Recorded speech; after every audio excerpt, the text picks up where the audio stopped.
For you. We often drag through a lot of history, and we're going to drag through some history today, and you may find a lot of this interesting. Let's see, a little business first is some of it is me. That's me and my grandson on the float last year, and we're going to start over here with this one. It was actually the ancient Egyptians that started a celebration of the sun that became what we call Mardi Gras.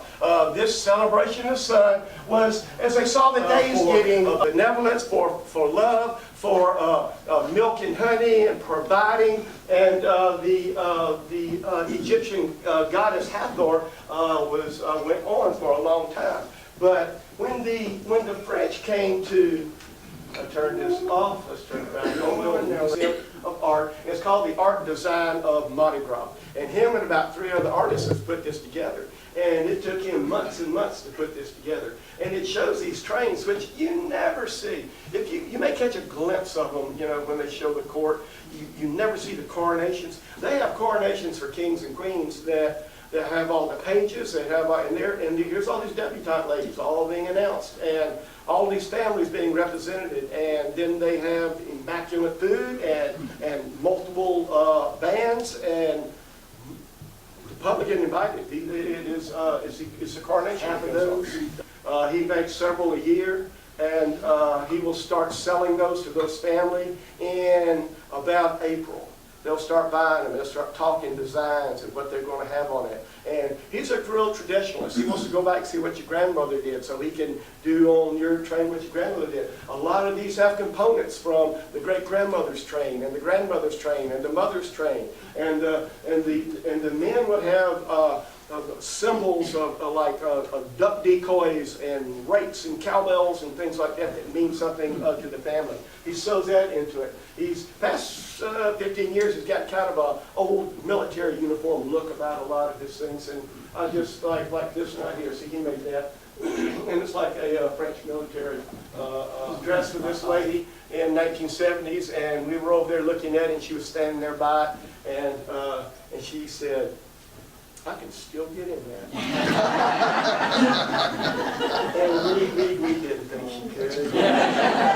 When she wanted to believe it, the Mobile Carnival Museum. My brother also put the exhibits in the Mobile Carnival Museum. That's there all the time. And you can go and see that. And it has lots about Mobile Mardi Gras in it, and it's real impressive. And you can see that anytime. Gate's like $6, I think, to get to that in just a minute. And so I can say that.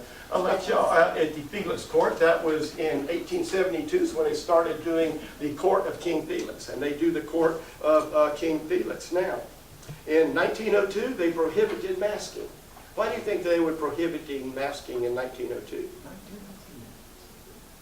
The Ku Klux Klan? Because of the Ku Klux Klan. During that time, the Ku Klux Klan was parading in Fairhope every 4th of July night. No alcohol involved, I'm sure. They did a movie here called the Mobile Mystics. And they did everything they could to scrape up anything they could about how segregated we were, or what we were trying to do and how we're trying to do it. And they couldn't really find anything. That wasn't a very successful movie because they can't really find anything on it. I've heard this addressed several times.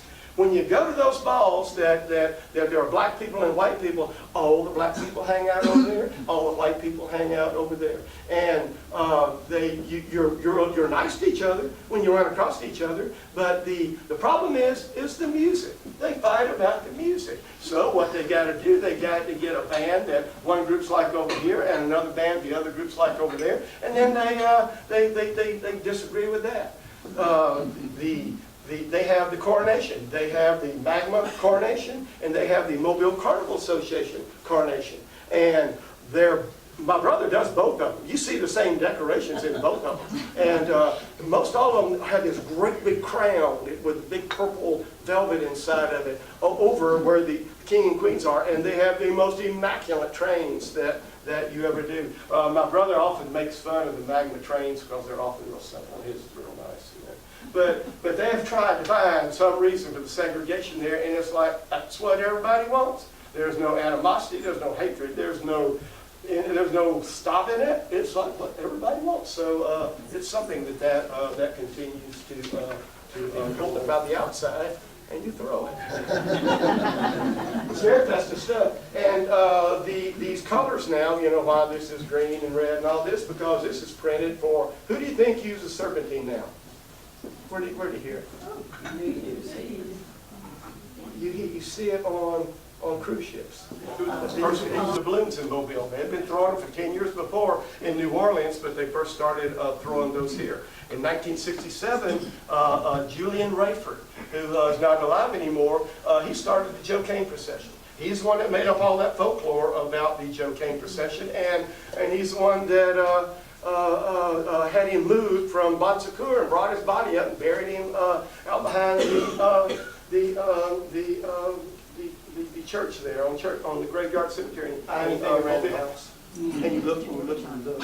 Yes, you do. And I couldn't find, I got this picture this big of me leading the King Tut parade, and I'm going down the street like this. There's 300,000 people at each fingertips, and Lottie's behind me, dressed the same way, going down the street. It's my favorite picture, and that's what I wanted right there. And I looked and I looked and I looked and I looked. Our Mardi Gras organization here called it the Colony Mystic Masters. And we had dances here for 3 or 4 years, and it finally just quit. It didn't work. And even the friends of the museum wouldn't come. So I just put it on my long list of failures. You know, I'm doing good over here, but I got a long list of failures over here. Here was another one. I tried to start during the 1980s and 90s, they had all these Civil War reenactors. Lots of them, all of them had Confederate uniforms. So I tried to start the Lost Cause Minstrels. And we paraded several years. Year after year we paraded, and it never did grow. It just got smaller and smaller and smaller. So finally I started going by myself. I just went by myself. Because, I mean, we'd have one of those things. I'd have a party in Mobile. I would get at somebody's house. We'd have this big party where we broke furniture and tore up toilets and all the things that you're supposed to do on Mardi Gras. And then, when we got time to get down there, I was the only one to get there. So finally I just started going by myself. And I started doing this 21 years ago, and I was depicting Michael Kraft. I was depicting Michael Kraft carrying cowbell and rakes. I had that bell around my neck, and that's the one I carried for years and years and years. I was kind of stealthy. No one ever saw me. No one ever noticed me. But the Joe Cane figure, Wayne Dean, who I know real well, knew that Michael Kraft came first. So I walked in front of the Excelsior band and the Joe Cane wagon and led that thing for years and years and years. And I really liked it. I really thought it was a lot of fun. And any gesture or anything you see of old French descent doesn't have green in it. Green was added by the New Orleans people because of the Irish people. And St. Patrick's Day was falling in Mardi Gras several times, and they added the green, but it's not really there. So what or what? What happened on all these stages?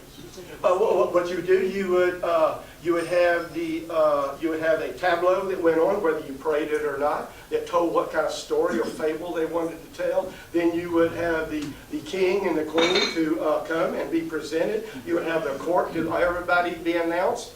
Anybody that some of them have call outs, and anybody in their organization wants to be called out and just parade through there and bow to the king and then walk down the stairs and stand in a big circle around the floor. They would do that. That's what they do.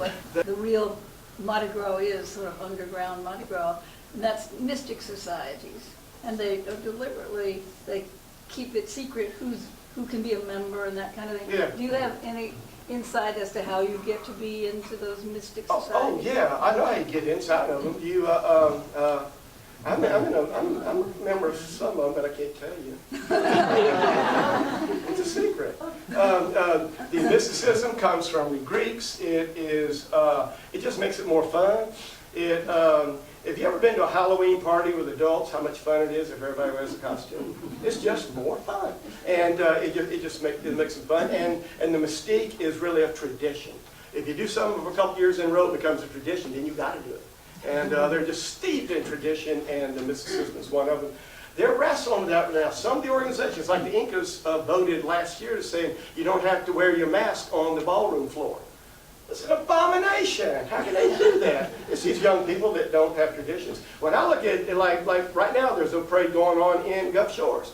To me, it looks like a high school homecoming parade because they don't wear masks and they don't, you know, they just wear clothes and up there laughing and having a good time throwing stuff. And I think they should hold on to those traditions. I like you got to pay the Mobile Carnival Association if they're having whatever. You got to pay to make it happen. You got to pay thousands of dollars. Okay, they're having trouble renting the auditorium. You got to chirp in another $2,000. They're gonna have the last costume whatever wasn't ready. You got to pay a whole lot more to get it ready. So if you pay to make it happen, well then that bumps your children up to be king or queen. And so they're looking at who the 18 and 19-year-olds are. They're looking, okay, he's paid this, he's paid that, he's done this, he's done that. Okay, she's 21 now, getting a little over the hill. And they kind of weigh that stuff out as to who paid the most and who made it happen and who's getting the oldest as to who's going to be king and queen. And it's around a smoky room going, okay, you know what, she's ugly, but she's going to be right around. And you know, that's how it's done. That's how it's done. It's not fair and square, and it's not honest, or whatever. That is how it's done.